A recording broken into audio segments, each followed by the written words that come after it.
Very good evening, dear friends. Then, from today, again, we will continue our program. And then, last week, I was dealing with the formation of the company and the formalities. And then, in that regard, there are few sections I have already covered. And some more sections I want to bring to your notice with formation of the company. The first provision is section 3, where it speaks of the requirements of starting a private limited company or public limited company with 2 and 7 subscribers and a one person company where it would be with only one person. And apart from that, section 3 also speaks about the companies types, that a company could be limited by shares or limited by guarantee, and it could be unlimited companies. This aspect I have already explained while dealing with the attributes of corporate personality, but the legal force I am now referring to section 3 of the Companies Act 2013. Then friends, section 4 is dealing with the memorandum, and then the various clauses of the memorandum of association. Section 5 deals with the articles and the contents. And section 6, I already told you, the act will override the memorandum and articles. And 7 deals with the incorporation in general with the requirements. And then section 8, equivalent to section 25 of the previous Companies Act, that is a company to be started with the charitable objects. And then friends, section 9 is the effect of registration as per the definitions I told you. And then 10 is the effect of memorandum and articles. Commencement of business has come under section 10A, which I have already circulated to you. And then section 12 is on the registered office of the company. Today, all this tells you that there are 2 vital documents called the Memorandum of Association and then the Articles of Association. And these are the 2 documents supposed to be filed with the Register of Companies for registering a company. And then we have to today take up what exactly is the meaning of the memorandum and then articles. Today I will take up with regard to the purpose and then the definition of memorandum of association. That itself is could be a 20 marks question in the examination point of view. Now the formalities, etc., commencement of business, all that is over now. And then the latest law also we have taken into account 2018 amendment followed by the 2019 amendment, which has been further reiterated, received, and then we are likely to get into 2020 amendments. We will wait and see. Friends, Memorandum of Association is otherwise called the Charter of the Company. Section 2, subsection 56 of the Companies Act defines memorandum means the memorandum of association of a company as originally framed or as altered from time to time in pursuance of any previous company law or of this act, that is 2013 act.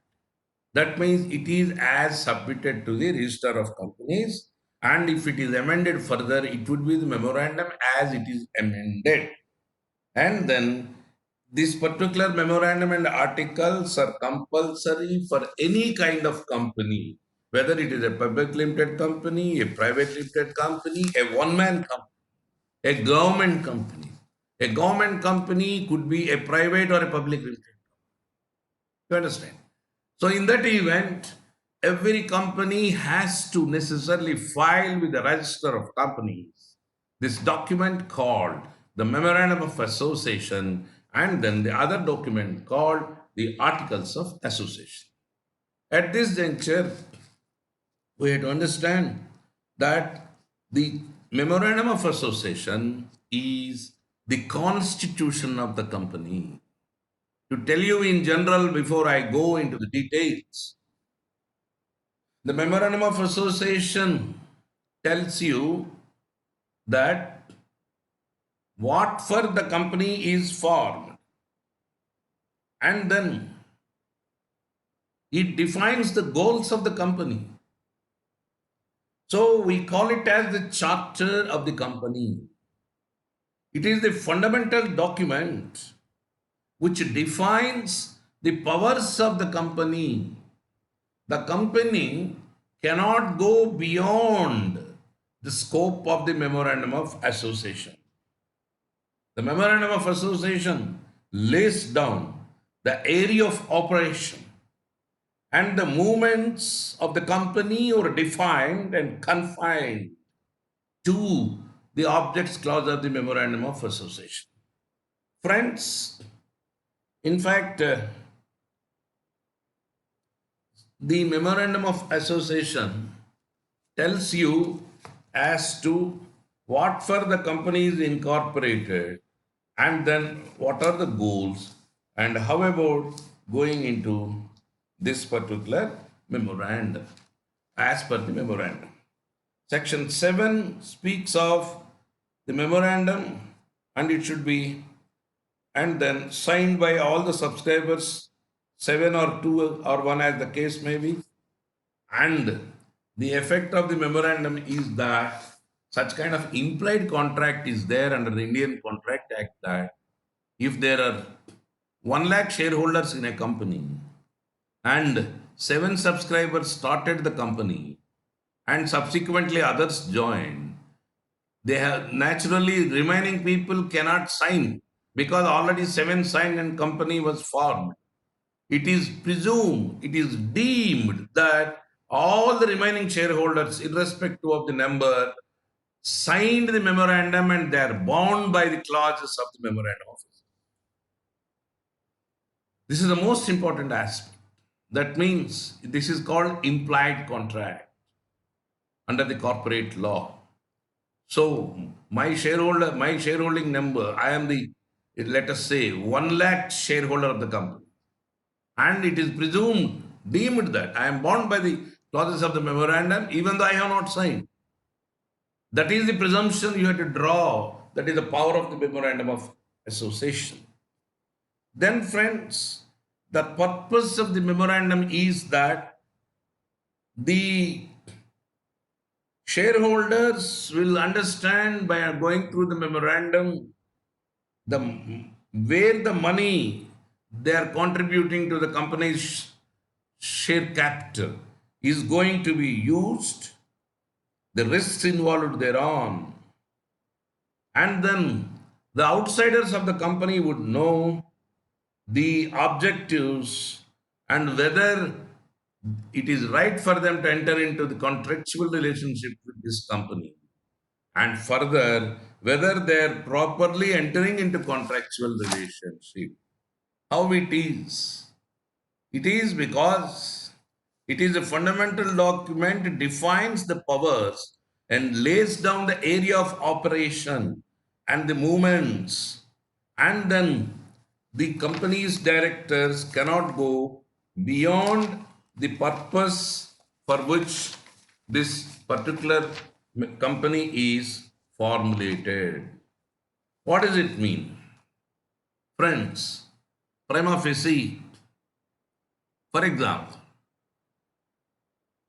the memorandum of a company states that the objective of the company is to manufacture face powder.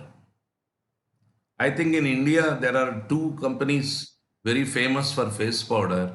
One is the Ponds, another is the Synthol, and then the prickly heat is Johnson. And to my knowledge, there is no other face powder company which survived, which had a face competing with these 2. Even I use Ponds and prickly heat Johnson. So what happens is that local manufacturers we don't encourage. Normally, that is what is happening. Now, the company's objective is to manufacture talcum face powder. Now they realized it is not possible. Now the directors of the company, see, remember I say, the directors of the company had a meeting, made a proposal. We have got an objective to manufacture face powder, but it is not working. So today there is much in demand gunpowder. So we will manufacture gunpowder, company will be flourishing. Then what happened? It was put through a shareholder base of 1 lakh, and all the 1 lakh shareholders joined together, passed a resolution to shift the company's manufacturing activity from face powder to gunpowder. And many people gave orders. Now, all the shareholders said, yes, go ahead with gunpowder. Then, there are contracts entered into. And then, as you know, gunpowder went on like hotcakes. Now, the recovery started. The company went in default. Payment of money to the suppliers. Now, the suppliers sued. Then the company's management, a new management came, it took the plea that the company's memorandum says face powder and the shareholders meeting did not amend, alter the memorandum of association. So it remained, objective clause remained as manufacturing face powder. So there is no place for gun or gunpowder. So now the companies which supplied the material for manufacturing gunpowder cannot recover the money because it is against the objectives clause and the transaction is ultra virus. Now what will happen? The courts will say, yes, it's correct. The memorandum is not altered. Passing a resolution by shareholder to switch over to gunpowder manufacturing from face powder is not enough. They have to alter the memorandum of association, follow the alteration procedure laid under the act. There is a separate procedure laid for that. The memorandum of association has got several clauses. And all those clauses have to be altered by following the appropriate procedure laid under the Companies Act. And if that procedure is not followed, question of then giving effect to that alteration will not arise, even though otherwise the shareholders passed a resolution. What is most important is in that meeting, the shareholders, if intelligent lawyers like you were present, probably you could have told them, you please amend, alter the memorandum of association with this resolution, and then take appropriate steps, inform the register of companies within 30 days of the passing of special resolution. There are special procedure meant for this particular alteration under the Companies Act, and then you follow it up. Sir, Unfortunately, it was not done so. So, what is most important here is unless the memorandum of association is specifically altered and then notified to the register of companies, question of proceeding further with this particular new objective will not arise. It cannot be given any effect and it is not legally valid. Yes, somebody is putting a question. Yeah, They are acting beyond the powers. that is called ultra virus. ULTRA space VIRES. Beyond the powers. Yes. Shall I proceed? Shall I sir, continue?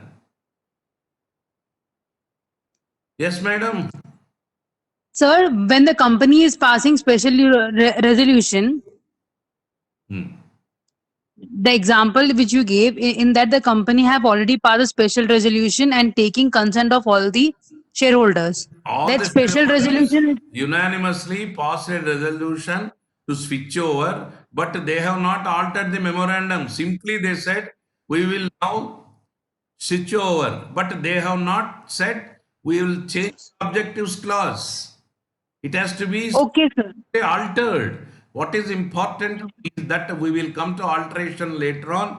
Alteration I, proceedings are separate, procedure is separate, sections are separate, and under that, how to alter the objects clause, how to alter the register office clause, how to alter each of the clauses of the memorandum of association has to be, in fact, followed thereon in accordance with the provisions of the Companies Act. Simply passing a resolution won't Sir, help you. You have to say the particular memorandum of association object clause is hereby altered. That is the legal aspect. So a layman will think it in a general way. We are all lawmen. We are law persons. So we have to take everything in the legal perspective. Right, friends? We'll proceed further. So, friends, then the memorandum of association, in fact, forms the foundation on which the structure of the company stands. So, friends, there are certain pronouncements pertaining to the memorandum of association in general. Here, what is memorandum of association? I explained. Then, what are the judicial pronouncements? I will give you. You take down. Then, what are the contents of memorandum? I tell you. Then, each of the contents we will take up and then we will discuss one by one, one by one. Then, incidentally, how to alter, amend your question, madam. I am going to answer at that stage. And then, each provision, how is dealt with under the provisions of the Companies Act, we are going to see. Okay. Then there is one important citation. Ashbury Railway Carriage and Iron Company Limited. Ashbury Railway Carriage and Iron Company Limited versus Ritchie. Richie. This was a very landmark judgment given by Lord Cairn, CAIRN, House of Lords judgment. And then, in fact, is there House of Lords today in London? Is there House of Lords in London today? Answer anybody. Sir. 3, 4, 5, 6, 7, 8, 9, 10, 11 people attended are attending. Anyone? Is House of Lords still existing in London, in Britain? Maybe yes. But in form of other name. Now say don't know. Actually, today there is no more House of Lords. It is the Supreme Court of UK. England, UK, England. Now it is Supreme Court of UK, which is in operation. It is the highest court of the country. Okay? Well, now this Ashbury Railway Carriage and Iron Company Limited versus Ritchie, the House of Lords pronounced that the memorandum of association of a company is, take down, the memorandum of association of a company is the company's charter and defines the limitations of the powers of the company, and it defines the limitations of the powers of the company. That means it is a charter, there is a constitution, and the limitations. That means the powers, it could be financial power, operative power, subject matter, and then all the aspects, operational aspects, are all stated in the memorandum of association of the company. Then, friends, there is one more citation. Egyptian Salt and Soda Company Limited, Egyptian Salt and Soda Company Limited versus Port Said, SAID. It is said only. Port Said, SAID. Salt Association Limited. This was the judgment of the appeal cases, appellate forum in UK. Please take down. The court pronounced that the memorandum of association contains in it both that which is affirmative and that which is negative. It states affirmatively the ambit and extent of vitality and powers which by law are given to the corporation, and it states negatively if it is necessary to state that nothing shall be done beyond that ambit. Nothing shall be done beyond that ambit. Please check up again. It's a true classroom now. So, Memorandum of Association contains in it both that which is affirmative and that which is negative.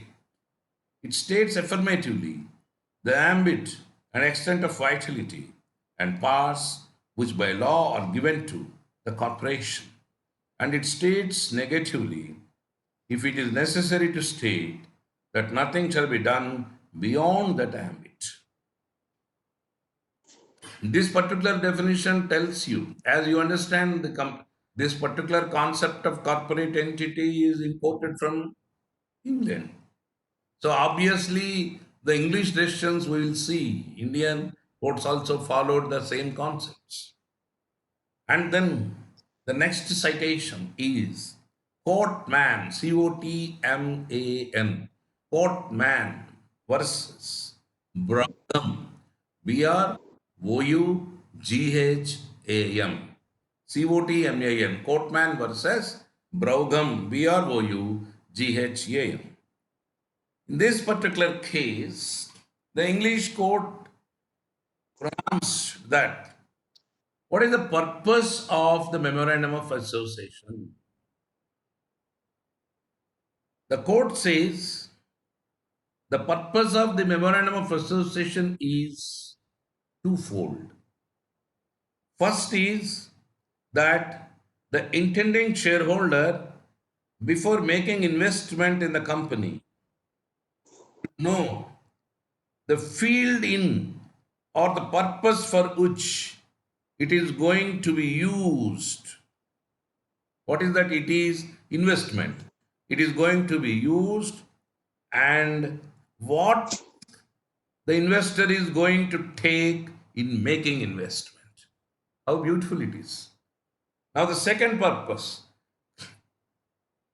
anyone dealing with the company, second point, anyone dealing with the company should know without doubt what is the permitted range of the enterprise of the company, that whether it is gunpowder, face powder, or prickly heat powder, or any other powder, and ultimately what it is all, what for the company is formulated, and beyond which how it cannot go.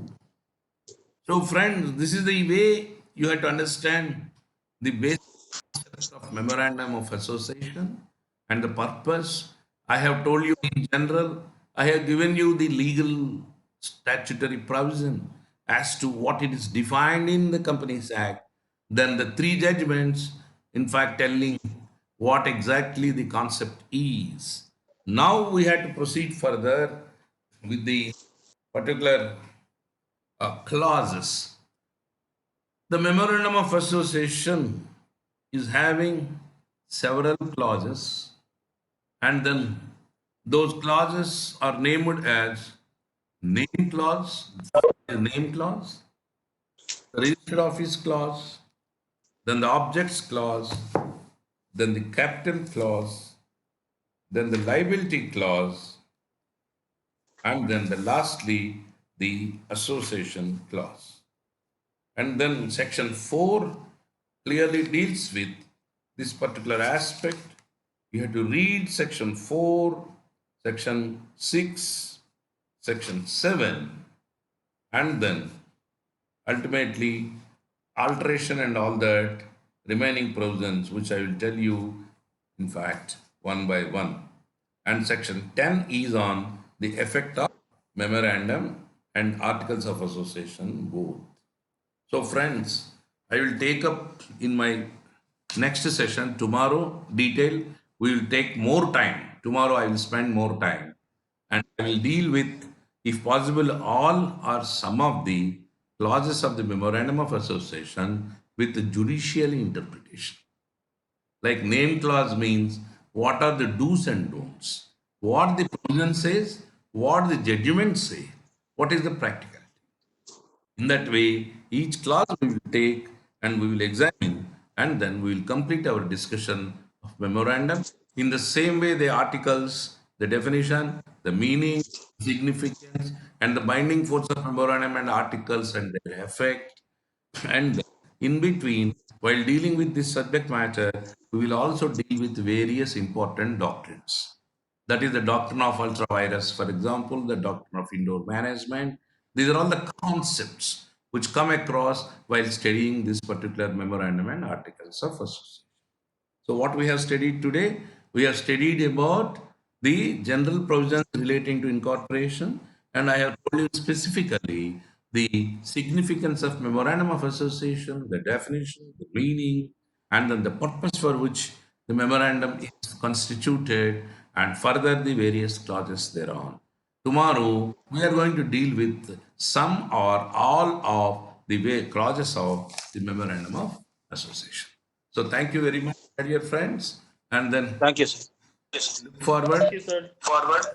Yeah, and then I look forward. We will meet again tomorrow. Thank you. Bye.